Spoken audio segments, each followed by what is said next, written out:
Hey everyone, welcome back to iPolitics No Talking Points podcasts. I'm Marco Vigliotti, the editor-in-chief of iPolitics, joined as always by Brian Storseth, our publisher. And today I have two fantastic guests, a now veteran contributor to this program, Aya Dufour, our major projects reporter, and we now have Michel Breau of Wellington, Dupont joining us. Thanks to everyone for joining us today. Have a lot to talk about. It's shaping up to be another very, very, very busy week in Canadian politics, so I'll cut right to the chase. It looks like we are going to get a MOU with Alberta done that will likely include some language around a pipeline to BC. This has been, the kind of talk of the town, I think, for the past few months. Maybe I'll start with Brian.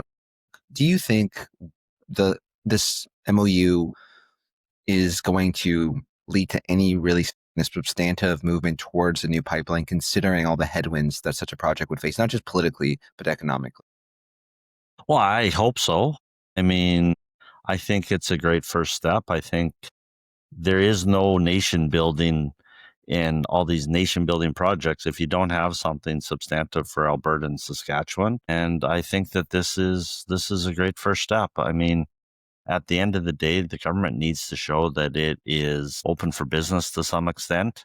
I know there's a conversation about private sector capital and all the rest of it, but as with many of these projects, what we've seen is the government's trying to use these major projects designations, if nothing else, to spur investment into our country. So hopefully this is a good first step. And Michel, what's your read? There's a lot of discussions about obviously the kind of political complications of such a project. The BC is not on board. A lot of local or impacted First Nations have raised concerns, in the past, and once again are kind of reamping those. And then, of course, there's that question of, why do we need a pipeline right now? We're not at full capacity with the Trans Mountain expansion. There's a lot of talk about how China is ramping up its electrification. So, why are we putting so much energy towards something where there still seems to be so many question marks? I will say I'm a liberal, but I was a liberal who was walking around my office clapping when the government announced Trans Mountain was going forward. Just to position myself on that, but I remember knocking on doors in Fort McMurray in what turned out to be a surprisingly competitive by-election in 2014 when the Harper government came out, approved Northern Gateway with a bunch of conditions, and Trudeau and at the time Pharmacare came out and said nope. And I think at the end of the day, that decision was well-founded. The Supreme Court overturned how they had done that consultation. At the time, the Liberal position was 3 pipelines, one west, one east, one south. It got the TMX. Energy East, ultimately, the plug got pulled because the market conditions weren't right. Keystone's run into delays in the US. It's not really anything that's been the Canadian government's fault. Even Trump hasn't been able to fix that. But I think when you look at the Northwest Coast, I think it's politically challenging on a number of different fronts, both around the Fed prop table, both for Carney within his caucus and with his electorate. And I think this might be starting to get to be a bit of an overreach in terms of how much he can shy away from the kind of liberal brand on the environment without starting to run up problems for himself. I think that's a great point, Michel. And you've been on top of this, for us doing some really excellent coverage. I think this is, obviously there's that political component that Michel's mentioning that it does run risk of kind of maybe hurting the liberal brand. But, can you maybe walk me through a bit of the kind of economic implications and some of those practical logistical hurdles that such a pipeline would face? Yeah, I think it's really hard to assess how serious of a step this memorandum of understanding is. Because it's not like Michel just pointed out, there's already so many questions and so many uncertainty and a lot of unknown factors around how this could work out. We know that, BC opposed Trans Mountain Pipeline, but recently came out saying it would support some kind of expansion project that could increase exports by 30 to 35%. And they argue, wouldn't that be a logical first step? Increase export capacity in this one pipeline and then assess how much of a need there is for another pipeline and the economics behind that. And I know in committee, Natural Resource Committee and Environment Committee, this question comes up all the time is we have different scenarios, different models that we're looking at for demand for oil and gas. And it's not clear what scenario is going to be the one that ends up being the one that happens because it all depends on climate policies around the world and political shifts around the world as well, which are really hard to predict. Yeah, I think that's a great point. And, We'll have to shift to the political. We could probably talk at length about those actual logistical hurdles. But I'm curious, Michel. You brought it up about how it does run it does create some friction with the liberal brand around the environment. Like let's kind of switch some brass tacks here. Like if he goes through with this, and if we do start seeing any initial movement towards construction of a pipeline, is this going to hurt you in BC? And if it is, is there going to be some trade-off that's going to make sense for you politically? I mean, I wouldn't even worry about BC. I'd start with Alberta. The last time that a federal Liberal government decided, actually the last two times, I will say that the federal Liberal government decided to heavily invest in supporting Alberta's resource sector. The first time under Chrétien, who massively expanded oil sands production. The Liberals had 4 seats in 93. They lost half of them in 97. And then you look at Trans Mountain and the purchase there, and there was a substantial amount of political capital put in by the Trudeau government then. They got completely wiped out in Alberta. They lost Ralph Goodale, who had pretty much owned a seat in Saskatchewan since the 70s, almost half their caucus in Manitoba, and they lost close to half of their caucus in BC in largely Liberal blue seats. So I think the extent to which the impact here is on the environmental side is one thing. I think the bigger problem in some ways is actually cozying up to Danielle Smith. There's massive recall petitions against her. She's been virtually shut out, both her and Kenney as her predecessor, shut out of Edmonton, which is the most fertile ground for Liberals to maintain and hold seats. And she's at risk of getting run out of Calgary by Nenshi. So I don't necessarily know why, just for the sake of his Alberta seats alone, Carney would want to actually, put his arms around Smith and hug her, given she's politically toxic for the entire Liberal voter base in Western Canada. And on the environmental front, I mean, there's another news story of today about another left-leaning Trudeau cabinet minister potentially leaving. That count starts getting up towards a half dozen ministers, a lot of them known to be strong climate environmental members of that wing of the party. And Carney doesn't really have his own base. I mean, he's brought in a lot of older voters that have been traditionally more moderate in the last 6-9 months. But when it actually comes to having the robust grassroots volunteer base to run a campaign, I mean, I think it's ministers, it's caucus members, but it's also Liberal activists that are going to be a little bit less inclined to actually, go put up signs, knock on doors, and run a campaign that can be coming as early as the spring.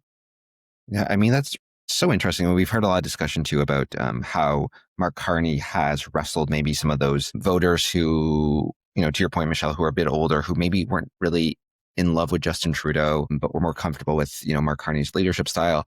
But it does seem like you run the risk of losing those voters who did what the Liberals are doing on the climate front, and considering, but you also just kind of sink your whole rationale for a Liberal government if you start, moving too far to the right on these issues. Brian, you would know better, Alberta much better than I do, and Michel brings out some, I think very difficult to dispute math. But what's your read? Do you think if they go through with this, is there anything that makes sense politically for the Liberals here? So first of all, I agree with Michel. I think you're for the first time starting to see real cracks inside the Liberal caucus. The establishment of an environmental caucus is not something they thought they needed under Justin Trudeau. This is certainly, I think, going to cause real problems for Carney inside his caucus when it comes to BC. And the importance of BC to their government. But at the end of the day, when you're the Prime Minister of Canada, you have a responsibility to do what's best for the country, not always what's best for the party in which you represent. So I think the Prime Minister has made the decision that it is in the best interest of the country to continue to build things. And in order to build things, to be clear, we're a young country. We're not done building things yet. We need to build more roads, more infrastructure, more pipelines, more of most everything as we continue to grow and develop a country. Do we have to do it in an environmental sustainable way? 100%. But the only way, and it's the only way out of some of the economic recessions when your largest trading partner is by and large cutting you off. And so at the end of the day, in order to do this, you're going to have to build things. And in order to build things, you're going to have to set aside or kill a lot of the Trudeau era policies that were designed to inhibit or kill economic growth in the country. The tanker ban is going to be one of the ones that's either going to have to be challenged or find a loophole through. The cap on emissions in the oil and gas sector is another one. So at the end of the day, I think you're seeing this. And when you propose to be a new government, it's not it's not shocking that you need to move away from things that the previous government did. Just in this case, they both happen to be Liberal governments. So I agree. I think politically, it's not necessarily going to be a huge upside for the Liberal Party of Canada to build a pipeline. I think, to be clear, they're talking about a memorandum of understanding here, but I think it's the right thing and the right conversation to have to dissipate some of the conversation about separatism and other things going on out west. So I think it's important that Albertans and people in Saskatchewan feel like they're being heard from when it comes to the federal government for the first time in a long time. So I think it's a good step. We have to keep building things in this country. And, sometimes that means tough decisions for governments, but that's what Prime Minister Carney signed up for. And I don't want to box you in as our resident Quebecer, but I did want to ask you, we've talked a lot about the impact of, potential pipeline on seats in BC, Alberta, and even Saskatchewan. But I'm just curious, what are your thoughts about how that would look in the Belle Province, which also has a history of some of these tensions or frustrations with the federal government? Yeah, I know it's going to be very unpopular. And just, you can tell just by the way that the Bloc is positioning themselves on this issue in Parliament right now. I don't know, though, that many people will equate memorandum of understanding with pipeline is happening. We're going to have this news come down this week. We're going to have details about how the tanker ban exemptions might play out. But then, we won't have any information about who would be the proponent behind this pipeline, where it would go, what kind of route would it take, what kind of support it's going to have from different First Nations along the route. We're not going to have that until next spring. And then, once we have that, there's still so much work that needs to be done. It might be till 2027 before anything concrete sort of feels like it's really happening. And then I think that's where the political fallout might be the loudest in Quebec. When we're at this step where it's obvious that it's happening. I don't know that we are there right now. And we were touching on it a bit earlier. Danielle Smith is saying this is about diversifying exports away from the US in this time of political uncertainty. China is emerging as a top buyer for what's coming out of Trans Mountain.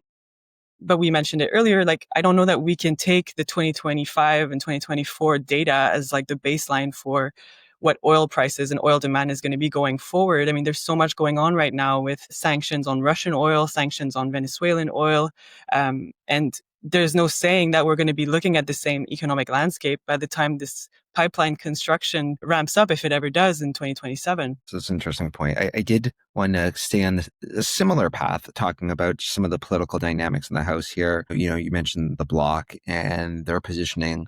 But earlier this month, we had our little budget drama vote passed by the skin of the teeth, with some abstentions from the Conservatives and the New Democrats. And after the fact, the Bloc, along with the NDP, kind of took some shots at the government, saying, you guys weren't in the mood to negotiate. I don't know if this new pipeline will, or this MOU, I shouldn't get ahead of ourselves here, to Brian's point, this MOU will change that dynamic. It might mean Elizabeth May won't line up to support this government anymore. The Bloc Québécois leader, Yves-François Blanchet, basically said the way that the Liberals have approached this, it essentially means that they're going to have to negotiate with every party going forward. They're going to have to fight tooth and nail throughout this entire legislative process when it comes to the budget implementation bill.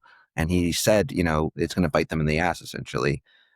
Michel, you've been around the Hill. You have that kind of knowledge. Is this is this a smart move for this government to basically take it or leave it approach when it comes to negotiating on big ticket things like the budget? Well, just to bridge off the environmental caucus standpoint, I think, if I'm the PMO, if I'm the House leaders or the Whip's office right now, I'm actually much more worried about what came out of South Africa with the Carney-Modi meeting. The path to victory for Per Poilievre is through the heavily South Asian suburbs of BC and Ontario. And I actually think when it comes to caucus management, that's a much bigger concern. And just on that, I think also, as Aya just said on the export side, I think the geopolitics of this, as much as there's this dream of being a massive oil exporter across the Pacific, I don't really think, no matter how many times there's a nice photo op, that India is going to buy substantially more expensive Canadian oil shipped at substantially larger differences, just because we build another pipeline or another export terminal or two. But in terms of the dynamics in the House, I mean, Steve McKinnon obviously cut his teeth in New Brunswick politics with Frank McKenna. who at one point had every single seat in the New Brunswick legislature. And I think it's a bit of a sign that maybe Steve McKinnon didn't quite have that experience of having to learn how to collaborate with other political parties in that type of environment. I think this is one of the more tense political environments, frankly, of the last decade with the Bloc and the NDP, which the Liberals have always found a way to work with. And I think it's, all the parties seem to be setting themselves up for brinksmanship and again, for an election likely at some point in 2026. You look at, I think the last time everyone felt this ready to kind of go, and it felt like, at one spark set the whole thing alight, was in early 2021. And frankly, that was a, Liberal government in the midst of the pandemic dragging its feet a little bit about going to the polls. Here, everyone seems ready to go and guns blazing. So, if the Liberals think that an election suits them well, maybe they want to play this way. Sooner or later, there's only a couple more times they think they can really bring Parliament to the brink before it's going to start blowing up in their face. Just wanted to pour deeper on that. Are you saying that getting closer to Modi is something that's going to hurt the Liberals in the seats, or is it going to be something that may allow them to make inroads in those South Asian seats? No, I think it's going to hurt them. I think it's going to hurt them. And I think one thing you will hear loud and clear from communities, whether it's Surrey, whether it's Brampton, Mississauga, et cetera, even, Northeast Calgary, Southeast Edmonton, where they suffered massive setbacks, even in the midst of the height of the tensions in late 2023, early 2024, everyone still wanted to maintain or get back to the kind of people-to-people and business-to-business ties that Canada and India had been trying to grow, whether that was visiting their relatives, having their family come visit here, make business connections, etc. But, with the type of allegations that have been launched against very, very senior people in the Modi government, I think it's difficult for a lot of people in those communities, and even people that aren't necessarily Sikh, but are, also in communities that sometimes are victims of transnational repression. There's a bit of a hard line. So I think there's a substantial amount of the Liberal political base, frankly, one of the few parts of the party that's still stuck in large part with the party through its worst periods, 15, 20 years ago, that is a bit toxic to this idea of refreshing with the Modi government in this way. He had, after doing this, after going out to his voters in the last Indian election and saying, we will find our enemies in their homes where they sleep and kill them, essentially, he got chastened. He got handed a minority government. That was a huge letdown. He was starting even to soften up a little bit his stance internationally. And I think with what Carney's done is he's essentially just given Modi permission to go back to business as normal. And again, I think that massively puts, despite the potential for increased trade in the background, Canada and India are two democracies, two robust economies. That will happen anyway. But the political rapprochement really just signals, I think, a huge disregard for the concerns of a major and politically important part of the Canadian electorate. Well, I think it's kind of similar conversation on a geopolitical level as we just had on a domestic level, right? Like, at the end of the day, the Prime Minister seems to not have the same political antenna as some other politicians would have that have worked for decades to get to the place that he's at. Because there's no doubt what Michel is saying is absolutely true. I have heard from not just members of Parliament, but mayors and others in Peel region, in Surrey, that this is a real issue for the Prime Minister and for the Liberal Party and the Liberal Caucus. And these issues are very personal at the ground level in Canada. And so, whether it's the Environmental Caucus or the members of Parliament that rely on these votes, you're starting to see some real pushback. And now when you go to a house that's 170, 168 in the vote, all of a sudden you start worrying about, Liberal members start having a lot of leverage if they actually have the courage to stick up to the center on some of these issues. Yeah. And Brian, though, too, bringing it back to our discussion around those kind of party dynamics, you were there with the previous Harper government and the kind of, horse trading that takes place in a minority parliament. But I would argue that what we're seeing from the Liberals is very reminiscent of that kind of Harper government approach where, I don't want to say there wasn't negotiations, but it was very much one where you were almost daring the opposition parties to take you to an election. Do you agree? Do you think it's a similar kind of hardline approach as opposed to that, Trudeau government, especially in the last term where they had a, supply and confidence deal with the NDP and seemed very keen to make a deal? So I think when you look outwardly at the other political parties, I think that you're seeing that. I don't know that we have yet seen how it is internally, which is probably more important. How are they handling the concerns of former, 99 of the 169 members of parliament still served under Prime Minister Trudeau, right? Like, how is the Prime Minister's office and Minister's office handling the concerns that they're bringing forward, whether it's the environment, whether it's the Modi issues, and are they going to have the courage to push back? The center's response, Michel, tell me if I'm wrong here, is almost always a hardline response to caucus, fall in line, caucus discipline, use the whip, punishments, threats. But that's not just something that happens on the blue team. It happens on every team. But when it starts to become, and I think Prime Minister Carney's in still enough of a honeymoon with caucus that he's not too worried about this yet, but I think over the next 6 months to a year, you'll start seeing whether those Liberal members actually are pushing hard against some of these things that they purport to believe in, or whether they're just going to fall in line no matter what happens. Because that, I think, is going to be a bigger threat when you're the whip and the House leader trying to count your votes at the end of the day. How many of your own members are going to not show up or threaten to even vote the other way, and what are you willing to give them to not vote that way? I'll give you an example. The pro-life caucus had some motions in place that from 06 to 11, they stayed in line largely with the concept that we need to get to a majority government before we do something.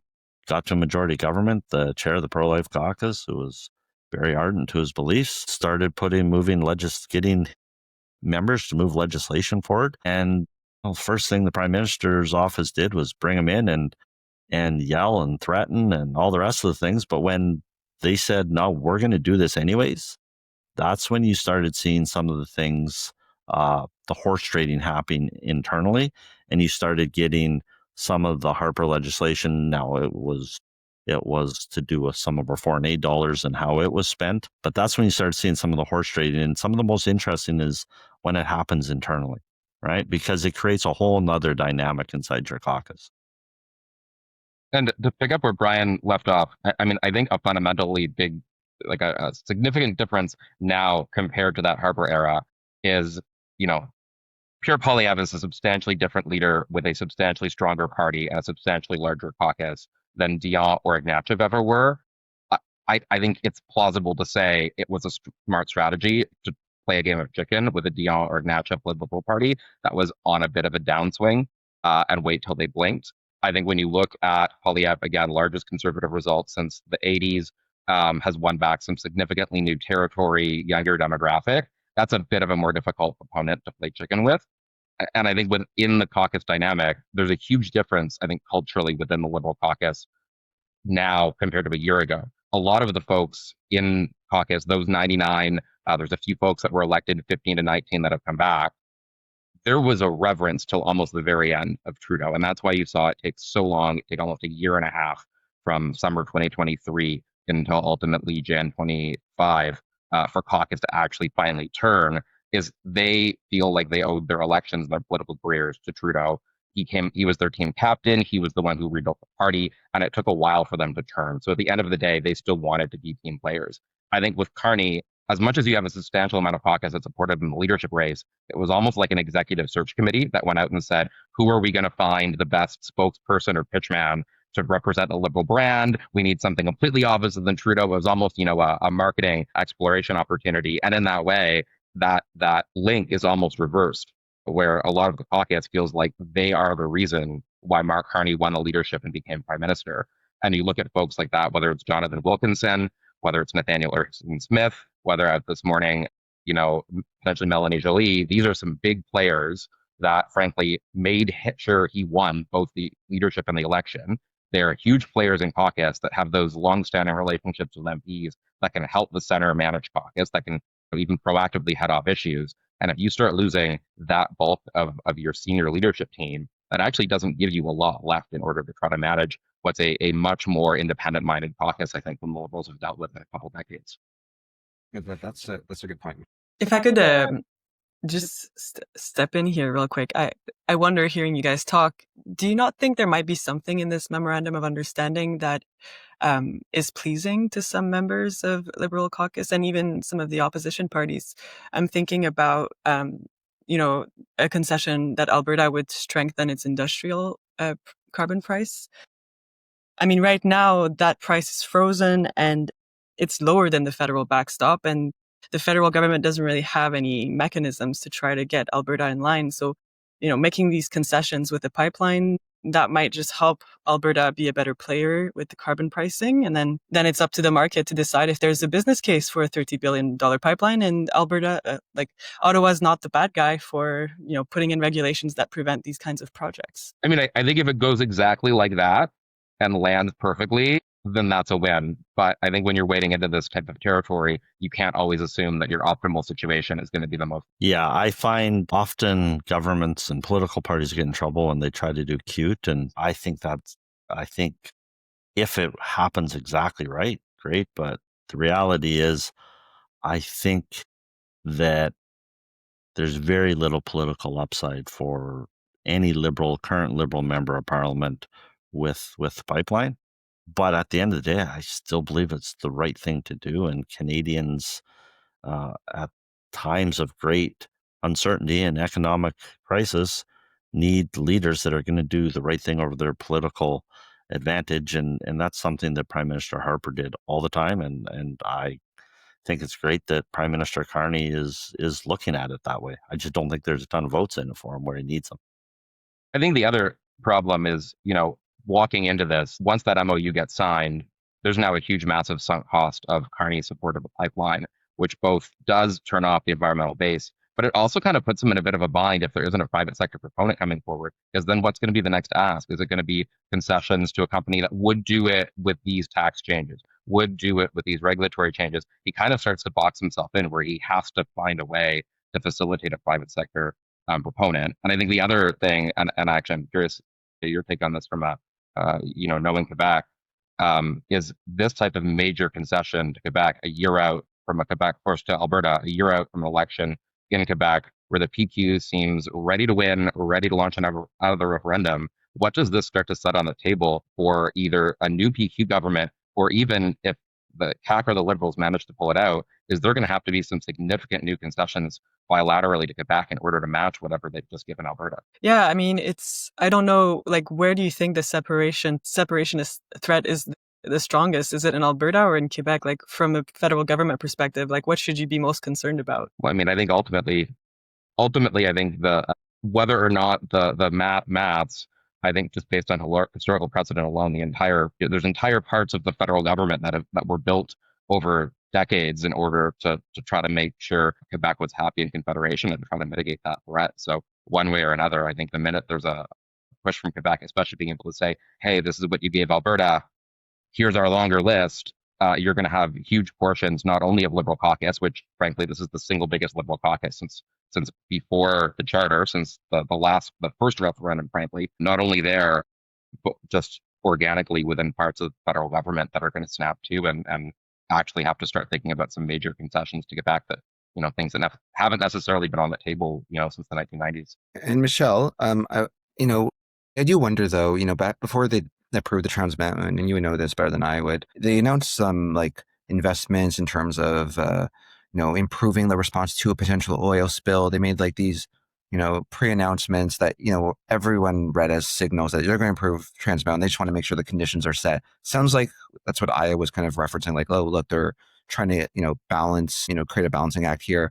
But it seems like you and Brian are both saying, look, it's not going to work. You're people are not going to read this with a fine-tooth comb. I think the only takeaway most people are going to get is not, oh, you're also balancing it with this call for carbon pricing. Is that fair to say that you can't play, this cute, delicate politics with this issue? People are not going to buy the kind of finessing that you're doing. Well, there was improved response. There was the reopening of the Kitsilano Coast Guard base, which was highly political. The PM brought Will and Kate there in order to do the ribbon cutting, or kind of on their big Canadian tour at the time. But I think over the years there have still been spill incidents in and around the Port of Vancouver that have alarmed people. So I think you can do some of that. I think when you actually look at the impact of something like the Exxon Valdez, and just the economic risk and environmental risk, not just to a commercial harbor, but to a hugely kind of isolated remote coastal area, that's massively challenging. I also just think both within the Liberal Party and frankly within the Canadian environmental movement, there's also just been a bit of a shift around kind of the immediate spill impacts of oil and gas projects going towards, the focus on emissions reduction, on, net zero, et cetera, et cetera. So I think to a certain extent, the concessions can't solely be on kind of an environmental safety perspective. I think there also would have to be a strong lens on, is this actually moving Canada and the world in the right direction? And frankly, I think conservatives have been right in the past about the need for more LNG export facilities, because we'd have solid Asian partners that are much closer than in India, Japan, and South Korea that want our LNG to get off coal and to reduce their own emissions profiles. Staying on that similar topic, I should say, is I wanted to talk about the Pharmacare situation. It was something that some folks aligned with the NDP hadn't raised as something they wanted to advance, something they wanted to negotiate with the budget, and the Liberals seemed to be very cool to the idea.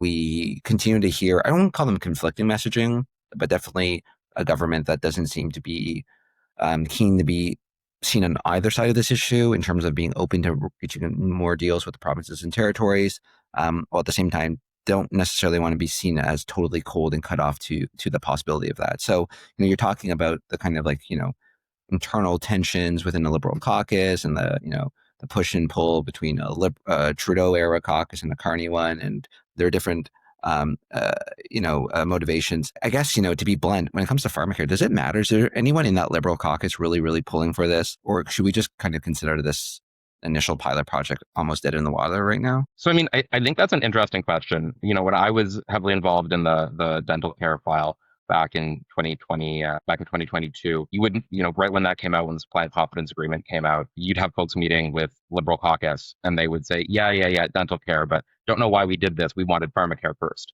And I think, even more so, frankly, at this point than environment issues, more so than geopolitical issues, I think nothing gets closer to kind of a 50-50 split in Liberal caucus than the Pharmacare issue, where back you think 2017, 2018, 2019, and I think the NDP would say that this has frankly been a Liberal commitment since the 90s. It's still unfulfilled, at least in large part.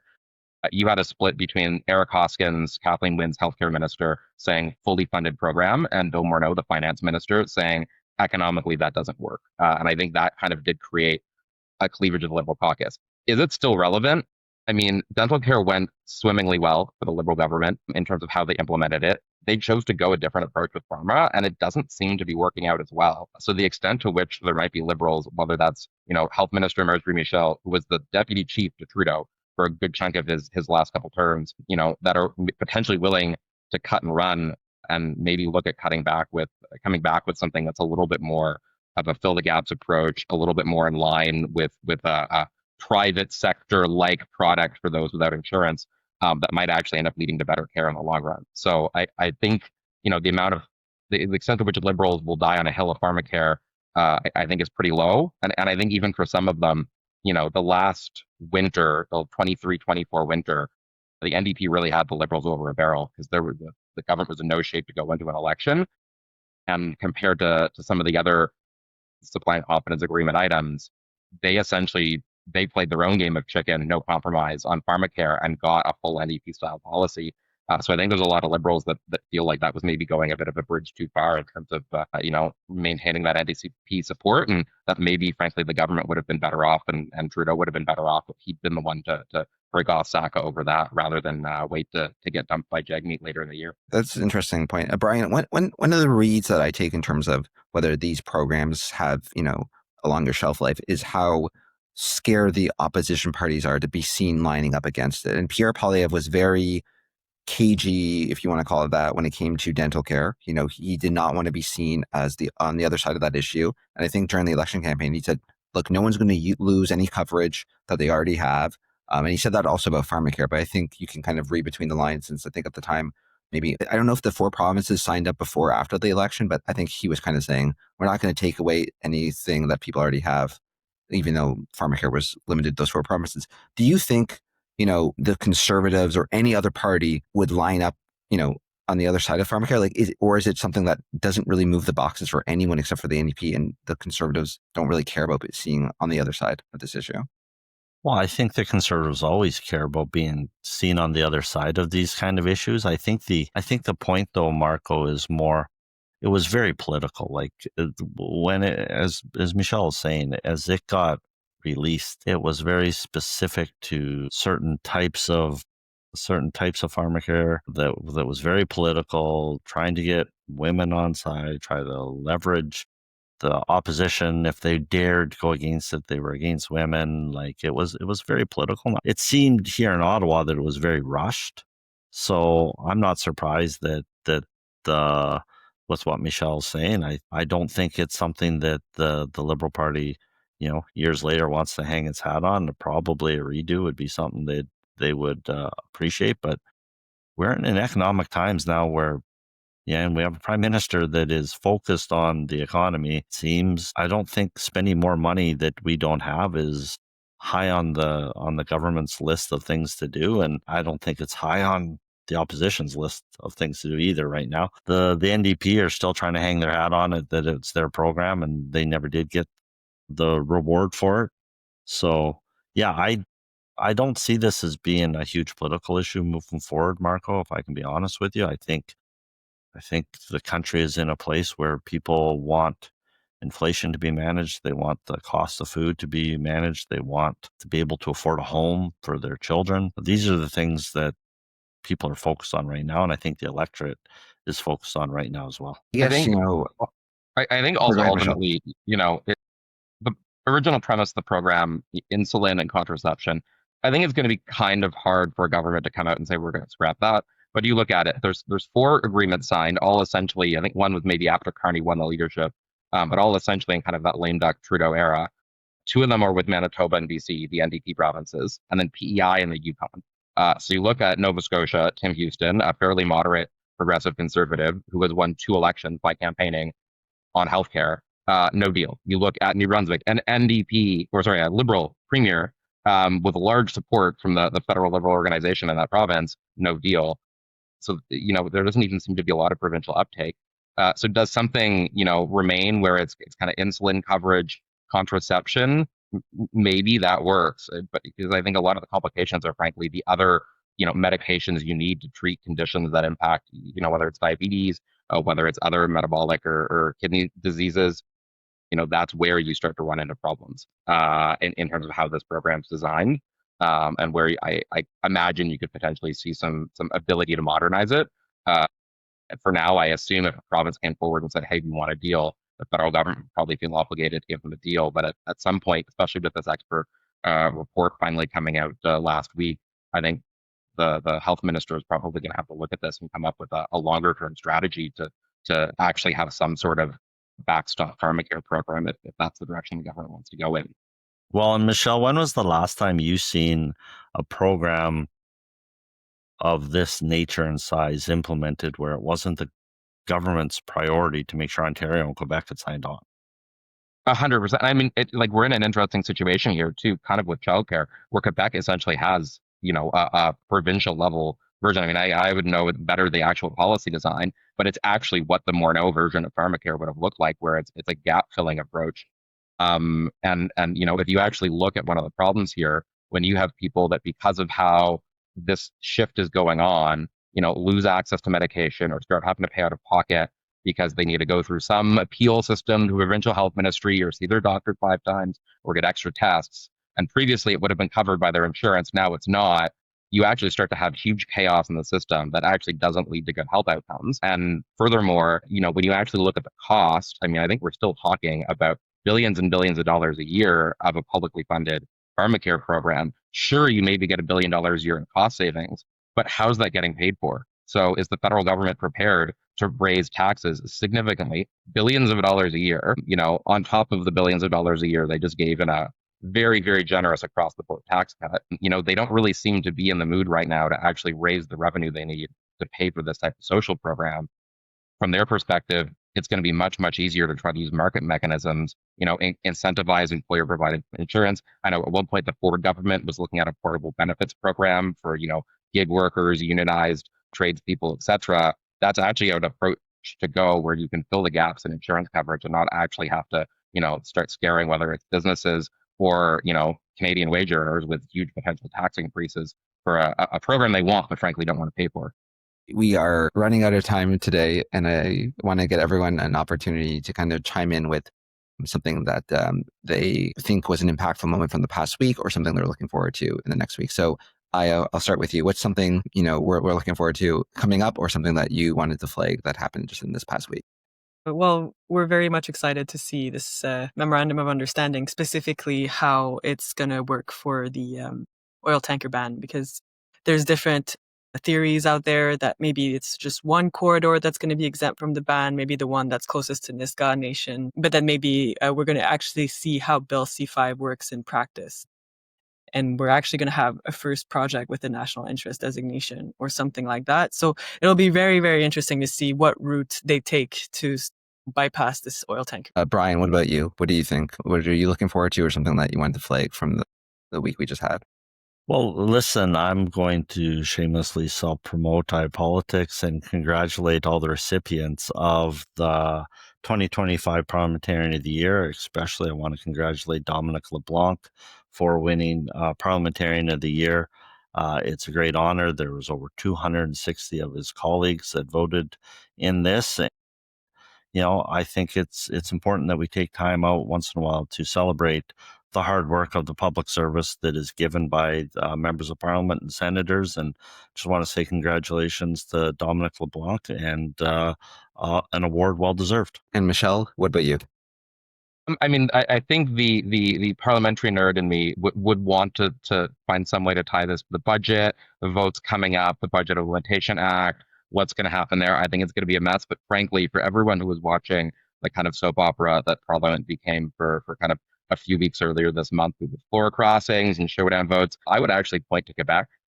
You have what is starting to be a significant family feud brewing in the Quebec Liberal Party. Former federal minister Pablo Rodriguez just had to kick out his parliamentary leader, who doesn't have a seat in the National Assembly, had to kick out his parliamentary leader, a very widely known, well-regarded, popular member of their caucus, who was a 2015 federal Liberal candidate, because she fired his the kind of joint chief of staff, who was a Trudeau chief of staff, very well respected in Ottawa. And there's a lot of, I think, question marks here. Rodriguez was pretty quick out of the gate. He did Tout le monde en parle last night. It's a bit of a bold move to do when you're under a lot of political fire, Sunday night, bold move to do when you're on a lot of political fire. But I think to the point of how does Quebec react to all of the stuff out west, what is starting to go on the ground in that province leading into an election next fall, what starts to happen if you have people like a Joly or a Guilbeault that are on the outs of a Carney movement.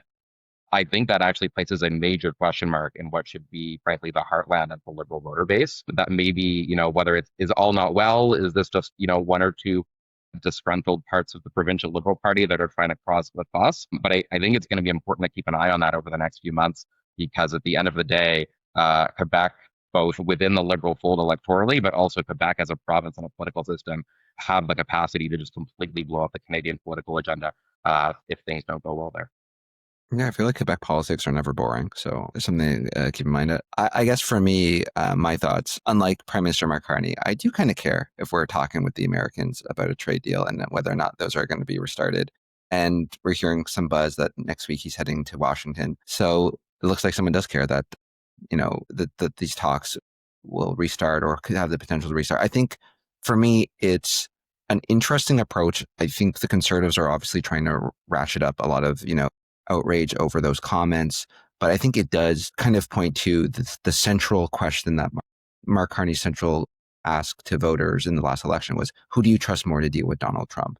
So to have this admittedly flippant response to it, I don't know if it will come off as cynical to voters, or if people are just so fed up with Donald Trump, they are saying, yeah, we're done with the Trump sideshow. I'm just really curious to see how those comments and how this perception that negotiating with Americans maybe isn't the most pressing priority right now, how that will resonate with the voter base who, and maybe I'm oversimplifying things, it seems like they rallied around Mark Carney, largely because he was the best suited to deal with the threat posed by Donald Trump. So I'm curious to see how this comment lands. But yeah, thanks everyone for joining me today. I really appreciate it. We'll be back next week as always. Thanks, Michelle. Thanks, Aya. And Brian, I will see you next week.